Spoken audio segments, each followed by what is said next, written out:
नमस्कार. आपण पाहत आहात अलर्ट महाराष्ट्र न्यूज. छत्रपती संभाजीनगर जिल्ह्यातून एक धक्कादायक आणि चिंताजनक घटना समोर आली आहे. करमाड येथील गणपती मंदिराशेजारी असलेल्या इंडियन ऑइल पेट्रोल पंपावर भर दिवसा एका महिलेची हत्या करण्यात आली आहे. या घटनेमुळे संपूर्ण परिसरात भीती आणि खळबळ पसरली आहे. मिळालेल्या माहितीनुसार पूजा सुदाम गावंडे वय 27 या महिला नेहमीप्रमाणे आपल्या कामात व्यस्त होत्या. त्या पेट्रोल पंपावर आपली नियमित ड्युटी करत होत्या. दुपारी साधारण 12:30 वाजण्याच्या सुमारास सत्यम रावसाहेब गावंडे हा व्यक्ती तिथे पोहोचला. तो पूजाचा प्रियकर असल्याची माहिती समोर आली आहे. दोघांमध्ये काही काळ संभाषण झाले. यानंतर अचानक वाद सुरू झाल्याचे सांगितले जात आहे.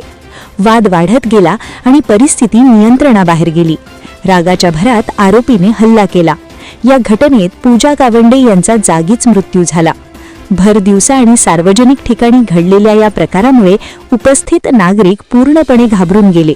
पेट्रोल पंपावर काम करणारे कर्मचारी देखील हादरले.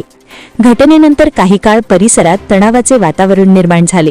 घटनेची माहिती मिळताच करमाड पोलीस तातडीने घटनास्थळी दाखल झाले. पोलीस उपनिरीक्षक दिलीप चौरे आणि त्यांच्या पथकाने परिस्थिती नियंत्रणात आणली. मृतदेह ताब्यात घेऊन पुढील तपासासाठी पाठवण्यात आला आहे. प्राथमिक माहितीनुसार ही घटना प्रेम प्रकरणातून घडल्याचा संशय व्यक्त केला जात आहे. तथापि याबाबतचा अधिकृत खुलासा तपासानंतरच होणार आहे. पोलीस सध्या आरोपी प्रियकराचा शोध घेत असून त्याला पकडण्यासाठी पथके रवाना करण्यात आली आहेत. या घटनेमुळे एक मोठा प्रश्न पुन्हा एकदा समोर आला आहे. सार्वजनिक ठिकाणी महिलांची सुरक्षितता कितपत आहे? भरदिवसा अशा प्रकारची घटना घडणे ही चिंतेची बाब मानली जात आहे. स्थानिक नागरिकांमध्ये संतापाची भावना निर्माण झाली आहे. अशा घटनांवर कठोर कारवाई व्हावी अशी मागणी होत आहे. दरम्यान पोलिसांनी नागरिकांना अफवांवर विश्वास न ठेवण्याचे आवाहन केले आहे. अधिकृत माहितीवरच विश्वास ठेवावा असे सांगितले जात आहे. या प्रकरणाचा तपास सुरू असून पुढील अपडेट्स आम्ही तुम्हाला देत राहू.